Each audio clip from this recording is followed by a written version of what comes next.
Crónica Americana. ¿Va a desaparecer la televisión como recurso número uno de información y entretenimiento? Al menos va a desaparecer como plataforma. ¿En qué sentido?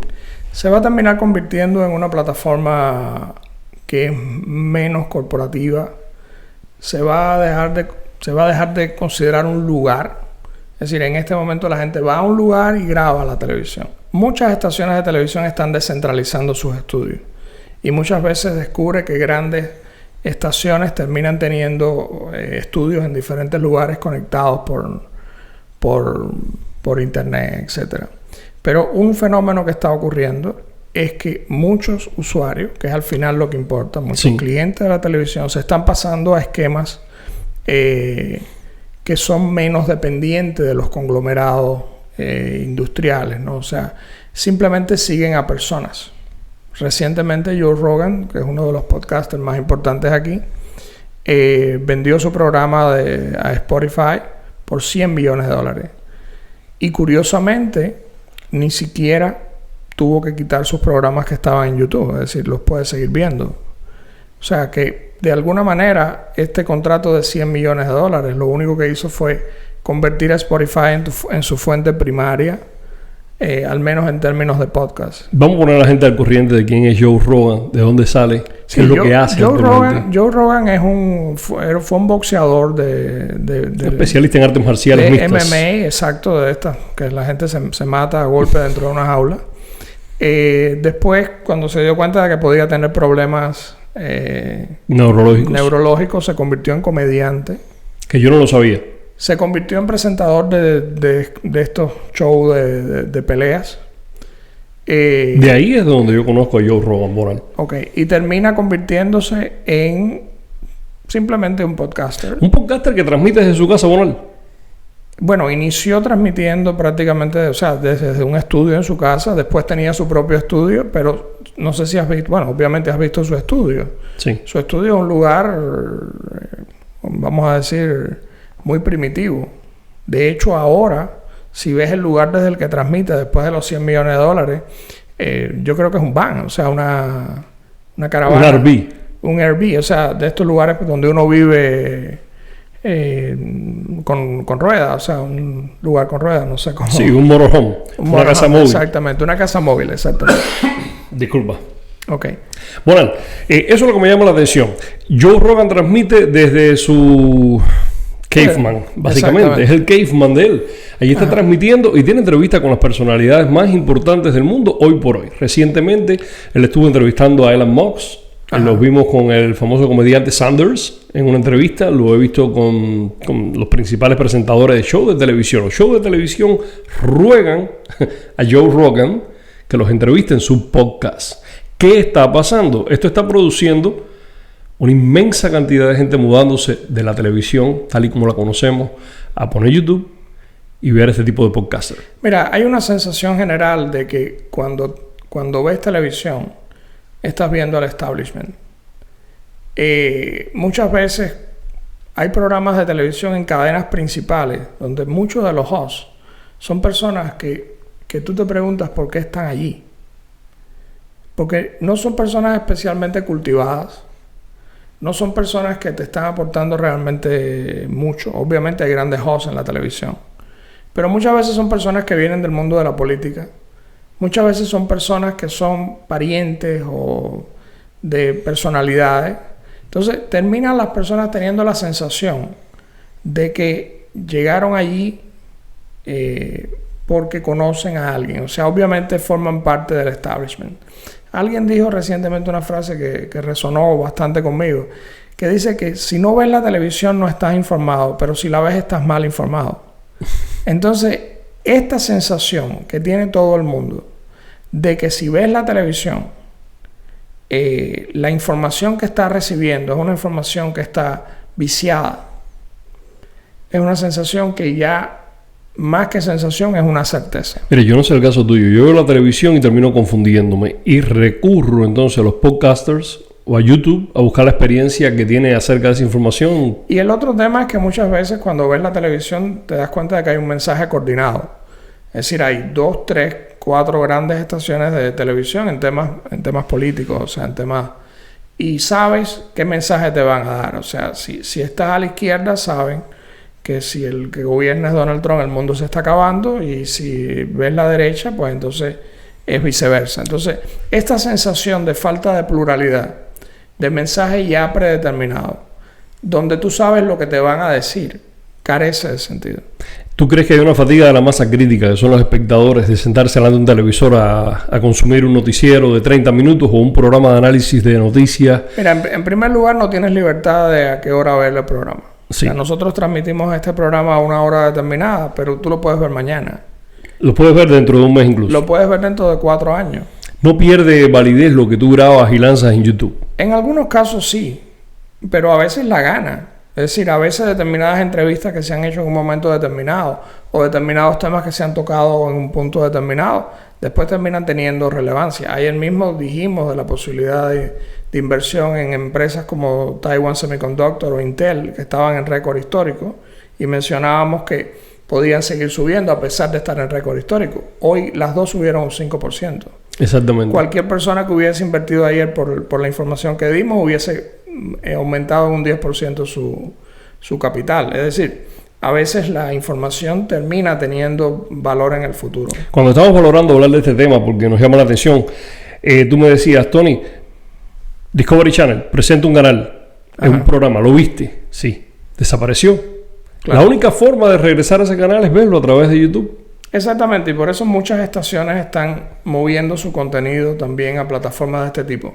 Lo que sucede es que para muchos de los multimillonarios, de las empresas que tienen estos canales, depender de otra compañía, que en muchos casos pueden verse como competencia o sentir que no tienen control total sobre ella, obviamente les crea una suspicacia razonable. Y lo que algunas compañías están haciendo, por ejemplo, Fox News recientemente creó Fox Nation, que es una app, o sea, es un canal que tú consumes on demand y pagas una membresía. Lo que sucede es que aún la calidad de los programas y la profundidad de opinión no es que sea mala, pero no es mainstream, o sea, no es lo que tú puedes llegar a ver en el canal principal. A diferencia de programas de discusión política como los de Joe Rogan, Ben Shapiro, Tim Caps, que son mucho más profundos, que pueden durar entre 1 y 3 horas, Jonal. Es increíble. Y hasta 4 horas. Porque carecen de producción, son sencillos, es lo que tú dices. En la televisión muchas veces vamos a ver al hombre que está por encima de nosotros, que nos está mirando por arriba del hombro, que nos está explicando cómo deben ser las cosas. Con 8 invitados. Y cuando te refugias en un hombre como Tim Cass o Joe Rogan, tú recibes a un amigo que está hablando contigo como mismo estamos hablando tú y yo. Exacto. Bonal, hay otra arista aquí y tú eres el especialista en esto. ¿Está emigrando el dinero de los anunciantes de la televisión hacia el podcast a la misma velocidad que la masa crítica está emigrando de informarse o entretenerse a través de la televisión a los podcasts? Bueno, en esencia lo que está sucediendo es que hay un público que se está moviendo. Es decir, el público joven de 25 a 55 años, 35 años, se está moviendo a redes sociales. Estamos hablando de lo que se llama el prime viewer, o sea, la persona que más capacidad de compra tiene. O sea, el hombre que compra casa, el hombre que compra carro, el hombre que está en el momento pico de... El hombre que tiene capacidad de gastar, el hombre que tiene producto. capacidad de gastar. Ahora, por ejemplo, de las 100 y tantas compañías que tú representas, que tú le das marketing, ¿tú notas que hay un interés en estos dueños de compañía en dirigirse hacia el mundo digital y no quedarse en televisión? Hace 2 años cualquiera te hubiera dicho, yo quiero una promoción en el canal tal y tal. Ocurre que hoy en día te dicen, quiero irme al mundo digital, quiero una campaña en Facebook. Yo no corro ninguna campaña que no sea en el mundo digital. Yo muevo cientos de miles de dólares en el mundo digital. Y cuando algún cliente mío me ha pedido estar en televisión, no se lo he recomendado. Y cuando han corrido campañas de televisión, han terminado perdiendo su dinero. Porque las campañas, o sea, hay que distinguir entre lo que es branding y marketing. Sí. Es decir, cuando tú haces branding, tú haces que la gente te conozca. Pero que la gente te conozca no implica que la gente te compre. Que la gente te conozca los prepara para que la gente te compre. O sea, tú ves más recursos vendiendo en el mundo digital que vendiendo en la televisión. Porque en el mundo digital tú puedes hacerle lo que se llama retargeting y remarketing. Es decir, yo hoy te muestro un producto y yo tengo un píxel que me dice que tú viste ese producto. No me dice realmente que eres tú, porque eso hay que aclararlo. Es decir, no sé que eres tú, pero tengo un identificador de que tú estás interesado en ese producto. Y yo te voy a perseguir con promociones. Volviendo a los podcasters y a los youtubers, Bonal. Estoy viendo primero que no requieren de una superproducción. Son gente sentados en sus caveman, en su cueva del hombre, tranquilamente conversando. Requieren de un micrófono bueno, de algunos una cámara con menos condiciones que las nuestras, hay ¿cómo que no? decirlo. De una cámara buena, un micrófono bueno, una capacidad creativa, desde luego, y una idea fija, una tendencia y sobre todo una constancia. Es todo lo que requiere un youtuber para triunfar en YouTube. Sí, o sea, también hay una realidad. Muchas personas creen que bueno, para tú vivir en este país, tú tienes que trabajar 8 o 10 horas diarias y prepararte y competir. A veces las personas creen que pueden triunfar en redes sociales haciendo algo 15 minutos 2 veces a la semana. Obviamente no es así. Tú tienes que poner el mismo nivel de esfuerzo que pones en tu trabajo. Pero no hay absolutamente nada que tú hagas lo suficientemente lo suficientemente intenso y por el tiempo suficiente, que si más o menos tienes un talento mínimo lo vas a terminar logrando. Y eso las personas lo están entendiendo. Es decir, muchas personas que hoy son enormemente exitosos en las redes sociales, en YouTube, en podcasts, etcétera, eran boxeadores de MMA, o sea, eran comediantes. Eran Eran campeones de juegos digitales. Exactamente. Yo estuve leyendo acerca de, por ejemplo, solo por mencionar, aunque después vamos a caer en el tema de los podcasters y los youtubers que transmiten en español. Antes de llegar ahí, recuerdo que un día Bonal me dijo, Tony, en inglés todo el mundo está metido en el mundo del podcast y todo el mundo está metido en el mundo de YouTube. En español va a ocurrir eventualmente, se está dando ese movimiento ya, pero aún no es masivo como lo es en inglés. Bueno, ¿cuándo empieza el movimiento en general? El movimiento que lideraron el mundo anglo hacia YouTube, hacia podcast, hacia yo te quiero oír a ti, qué es lo que tú tienes que decirme, a mí no me interesa oír la gran televisión. ¿Cuándo empezó eso? Bueno, a ver, la primera vez que alguien intenta registrar la palabra podcast, lo hizo Apple alrededor del 2004. Oh, wow. De hecho, recuerda que tienes el iPod. O sea, el podcast es simplemente una transmisión que se ha grabado. Uno de los pioneros fue Howard Stern. Sí, fue uno de los pioneros. Obviamente porque en un momento determinado decidió crear su propia radio y decidió grabar sus episodios y poner disponibles sus episodios. Que es en esencia lo que es el podcast. Déjeme decirle que yo descubro a Howard Stern precisamente a través de nuestro profesor de inglés que teníamos en el país, en Cuba, donde vivíamos. Howard Stern era un presentador caliente en las redes. Sí. Era alguien que pasaba la frontera, que te llamaba la atención. Pasaba y regresaba. Y de una forma muy fresca. Y eso le trajo problemas. Bonal, ¿fue eso lo que lo obligó a emigrar? Yo creo que eso lo terminó obligando a emigrar. Pero también hay una realidad que es la siguiente. Y a veces este tema no es tan conocido. Es decir, un presentador de televisión como Hannity o como Tucker Carlson, que son de los más vistos de la televisión por cable, tiene salarios entre 40, 30 millones, 20 millones de dólares. Pero una persona como Rush Limbaugh, que es una persona casi desconocida, para las personas que ven televisión, pueden hacer contratos por 500 millones de dólares. Wow, eso es increíble. Claro, porque venden su señal no a una estación, la venden a cientos de estaciones y tienen además la libertad, porque el contenido es de ellos, de vender suscripciones a sus propias plataformas. Es decir, no hay un límite. Cuando tú trabajas para una estación, tu límite es el nivel de anunciantes, o sea, de personas que te ven en esa estación. Cuando tú grabas algo y eso se queda en las redes, o cuando tú grabas un podcast o grabas un video y eso lo conviertes en un podcast, estás multiplicando el potencial. La cantidad de personas que te ven puede ser 0, pero pueden ser 20 millones. Pueden ser 20 millones. Y entonces, lo son, de hecho. Nosotros no tenemos 20 millones. No, ojalá.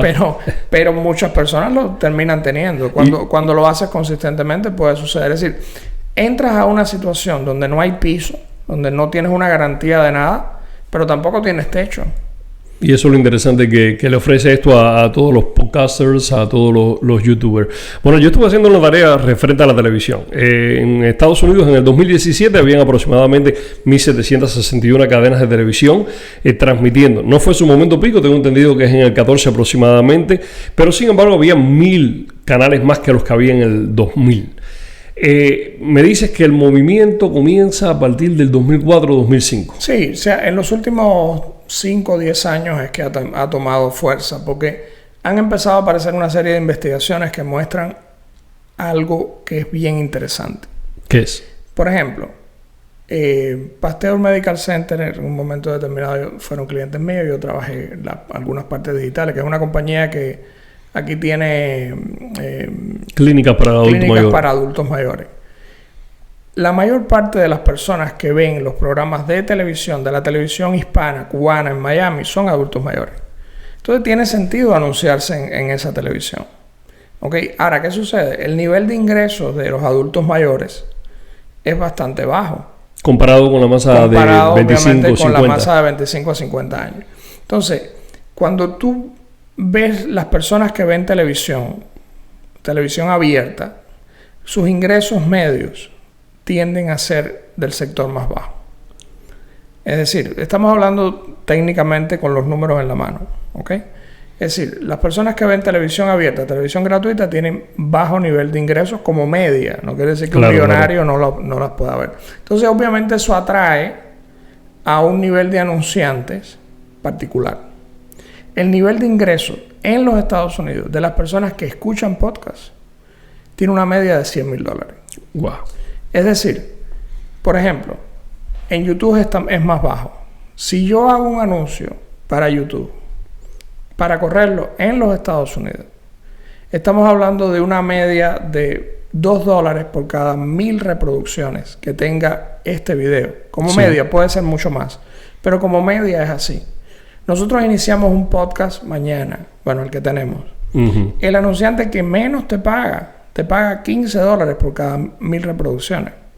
Es decir, te paga 7 veces más. Y están ahí esperando a que tú alcances las reproducciones y tú tienes entrar y dar un clic. No hay un contrato de por medio, salvo el que tú tienes establecido con la plataforma que está transmitiendo tu podcast. Exactamente, that's it. Es interesante. Y estamos hablando de contratos, o sea, te hablé de $15 por cada 1,000 reproducciones para compararlo con el de los $2. Obviamente tienes que tener las reproducciones, tienes que construir al público, ¿ok?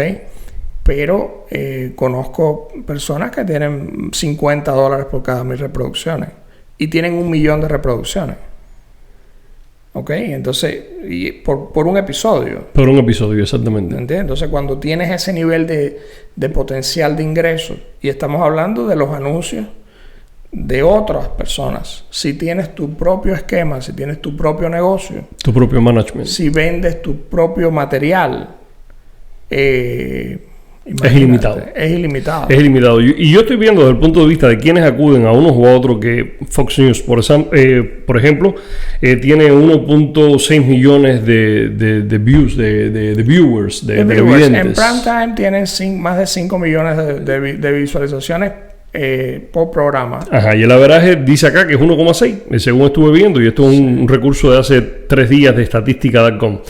Ahora, Bonal, yo estuve mirando, y de los principales youtubers, estamos hablando de personas que tienen 90 millones de seguidores. Esto es increíble, es decir, es un cambio amplísimo, es una ventana abierta a muchísimas personas que te pueden seguir y a muchísimos anunciantes que quieren llegar a esas personas. Y además también desde el punto de vista económico, cuando tú ves una persona como Hannity, que supuestamente tiene un contrato de unos $40 millones, pero ves una persona como Rush Limbaugh, uh-huh, que tiene contratos de $500 millones, trabajando en su casa. O sea, llega un momento que tú dices, bueno, pero ¿qué estoy haciendo? ¿Qué estoy haciendo? ¿Ok?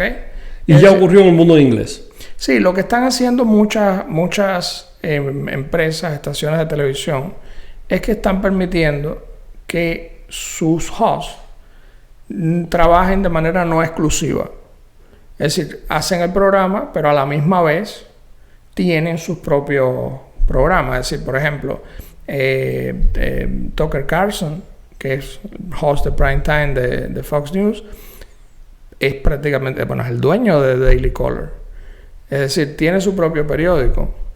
Y me imagino que eso también condiciona su mensaje, es decir, tiene un nivel de libertad determinado porque tiene su propia plataforma.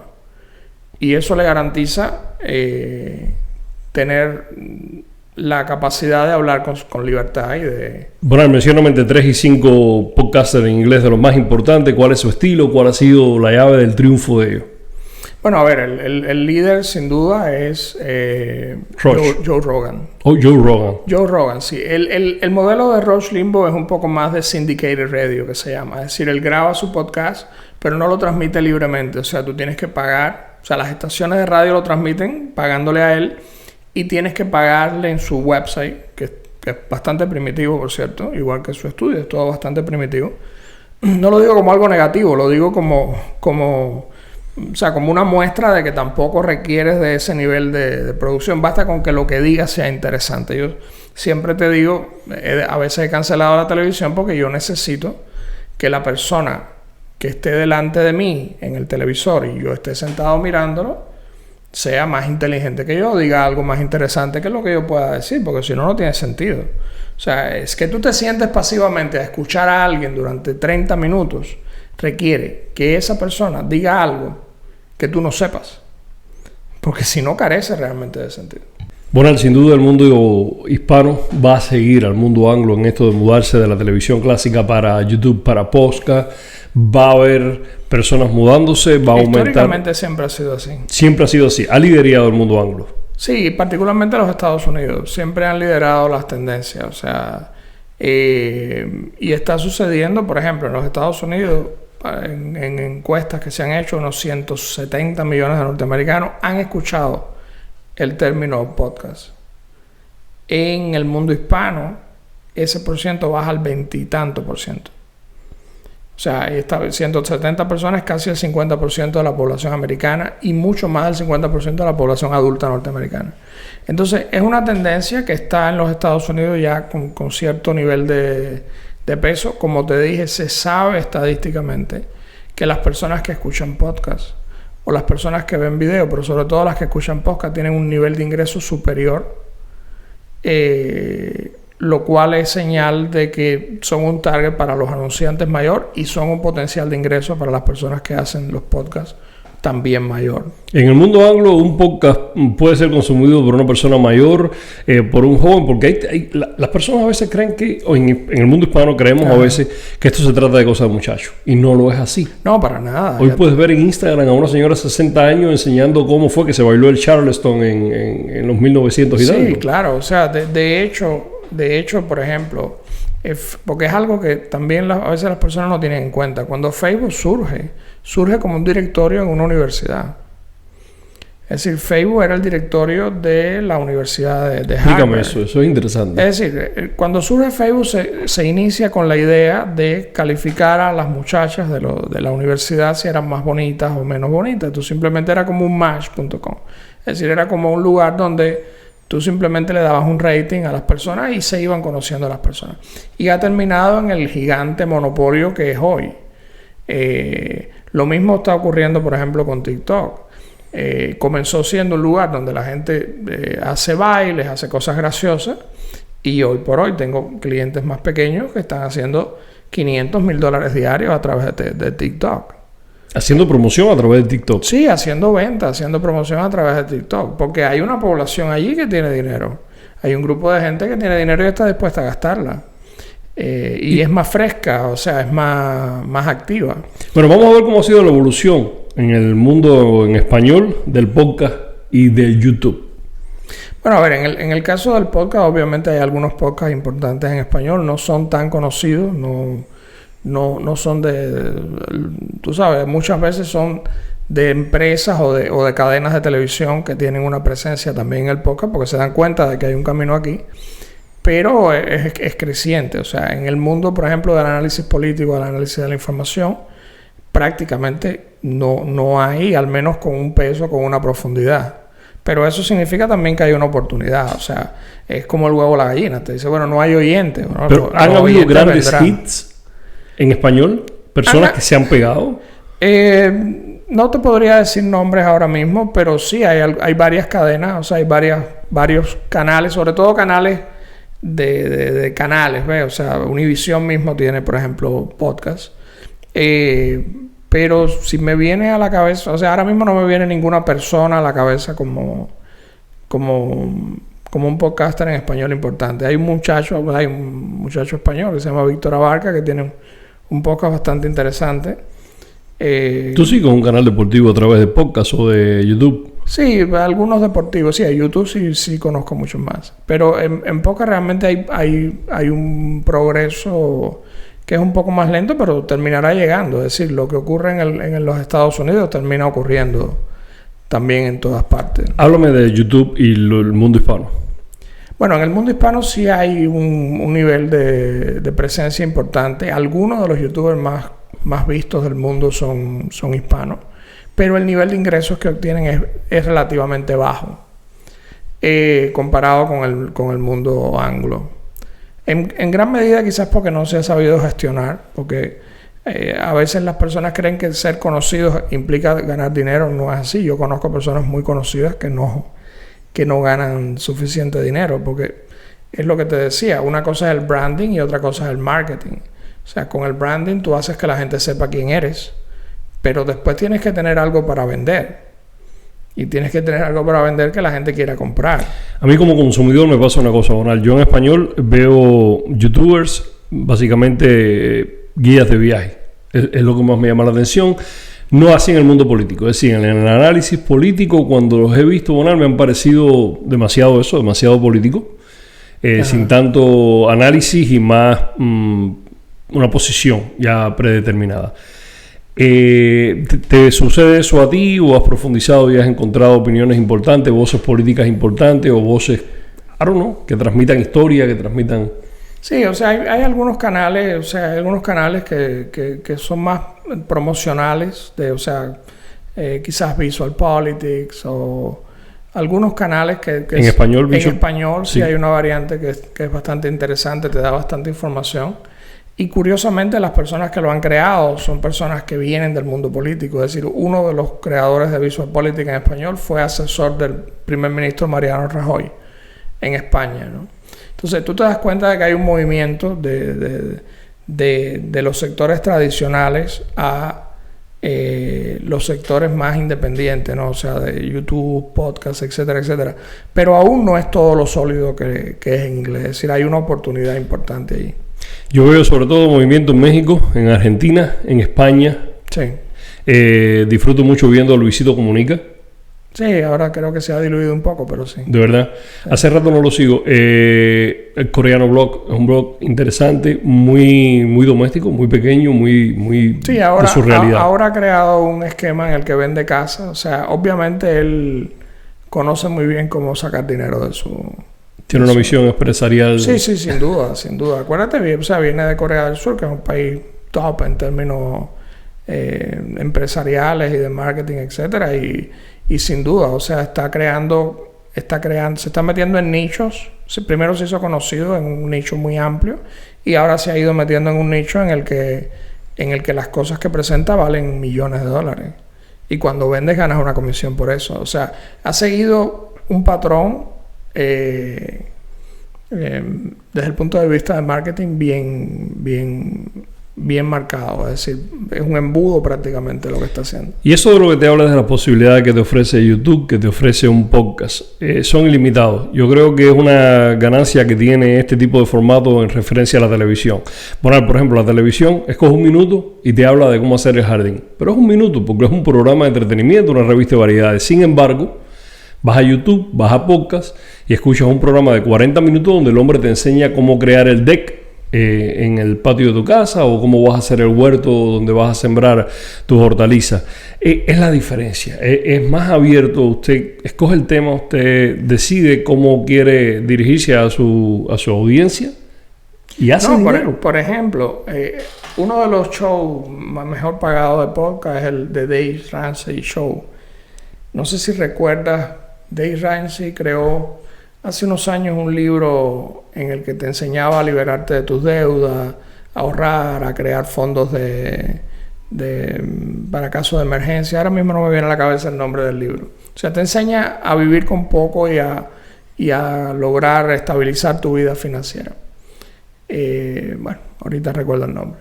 Resulta que él ha creado un canal muy parecido a este, ¿ok? Y tiene un podcast a partir de ahí. Se estima que los ingresos anuales de Dave Ramsey, enseñándole a la gente a no gastar dinero, a no comprarse carros nuevos, a ahorrar, a pagar sus deudas, etcétera, etcétera, son de $10 millones.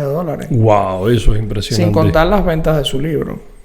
Es decir, incluso hablando de un tema que puede ser, vamos a decir, de no un atractivo general, puedes terminar haciendo mucho dinero en los Estados Unidos, pero eventualmente también en otras partes, ¿no? Y es un poco el camino. Al final, lo que pretendo es que la gente vea que hay puertas abiertas. Muchas puertas abiertas. Que a veces son pequeñas rendijas, pero que van a terminar siendo grandes puertas, ¿no? Y hay que ir temprano para tomarlas. No es un camino quizás para todo el mundo, pero la persona que pueda hacerlo, pues...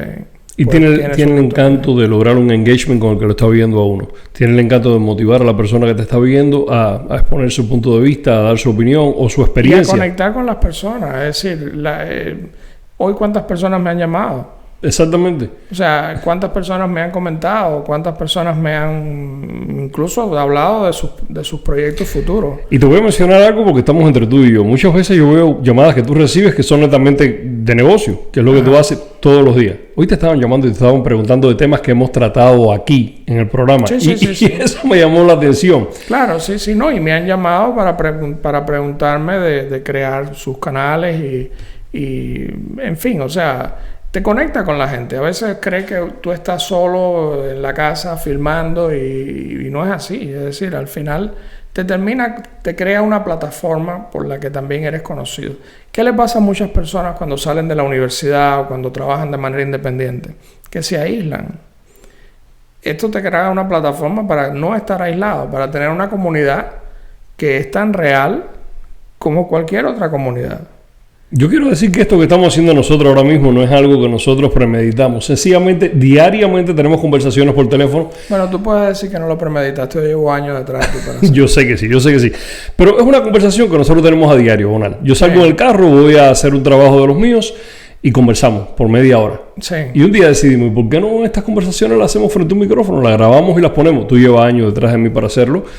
A mí me costaba creer que pudiera haber un formato en el que hacerlo sería tan natural como hacerlo por teléfono, y tú me estás convenciendo de eso. Y me encanta conversar contigo aquí, tener un rato, que las personas conozcan de algo. Yo sé que tú tienes una cultura general vastísima, mucho más allá de cómo te conocen como una persona dedicada a los negocios únicamente. Bonal, y el que nos está viendo, ¿qué es lo que necesita para mañana empezar a hablar acerca de cómo tratar a los perritos que tiene en casa y que él cree que lo hace también? ¿Qué necesita? Bueno, de los perritos no te puedo decir. Pero ¿cómo inicia su podcast? Técnicamente hay muchas vías. O sea, la primera vía es abrir un canal de YouTube. Si quieres abrir un podcast es muy sencillo. Anchor.fm te da la posibilidad de crear y distribuir tus podcasts de manera gratuita. Obviamente ellos tendrán su negocio con los anunciantes, pero que otro gane dinero no es un límite para que tú lo ganes, ¿no? Es decir, por ejemplo, la capacidad de grabar el audio. Insertar la música en caso de que tengas un podcast más activo, la posibilidad, por ejemplo, de crear las fotos, o sea, los loops, las portadas que van en cada podcast, y de distribuirlo a las principales plataformas de podcast del mundo, incluyendo Apple, Spotify, etcétera, etcétera. Te lo hacen gratuitamente. Obviamente lo más importante es que uno tenga la convicción de que lo va a hacer y tenga la decisión de hacerlo bien. Porque no tiene que ser perfecto, pero tiene uno que intentar hablar de algo que le interese. Y potencialmente, si te interesa a ti y le interesa a tus amigos, pues le interesará a millones de personas. Porque aquí de lo que estamos hablando es de acceder a millones de personas. No le tiene que gustar a todo el mundo lo que tú haces. El tema del que nosotros hablamos aquí no le interesa a muchas personas que nosotros conocemos. Pero a muchas personas sí les interesa. Y esos son los que queremos. Ese es el target. Ese es el target. O sea, yo tengo otros temas y los trataré en otros canales. Pero este canal es para las personas que se interesan en los Estados Unidos, en su liderazgo tecnológico, en su liderazgo en términos de ideas, en quizás acortar esa distancia que existe entre América Latina o España y los Estados Unidos. Obviamente siempre hay muchas personas que terminan mirando lo que pasa en Estados Unidos y adoptándolo, y también viceversa, obviamente. Pero bueno, los Estados Unidos es un líder en términos de tendencia y en términos tecnológicos, obviamente todo el mundo sabe que es así. Y a veces que alguien te dé esta pista puede ayudar a que tú acortes ese camino, y es un poco a que triunfes y lo disfrutes mientras lo haces. Gracias, Bonald, por esta conversación que hemos tenido aquí. Les recuerdo, amigos, que lo más importante es que usted dé un like, que se comunique con nosotros, que nos someta temas si quiere que lo estemos conversando acá, aunque nosotros tenemos temas de conversaciones casi de diario que después recreamos con muchísimo gusto para ustedes. Sí, así es. Nos han dado like, nos han comentado, lo agradecemos tremendamente. Síganlo haciendo, nos apoyan con eso. También tenemos un Patreon para los que nos quieran apoyar de una manera un poquito más decidida, pero oficial. Con el like, el compartirnos, es más que suficiente. Los que quieran tener nuestros programas regularmente se suscriben y bueno, nos seguiremos viendo. Gracias, Bonald. Nos vemos. Nos vemos.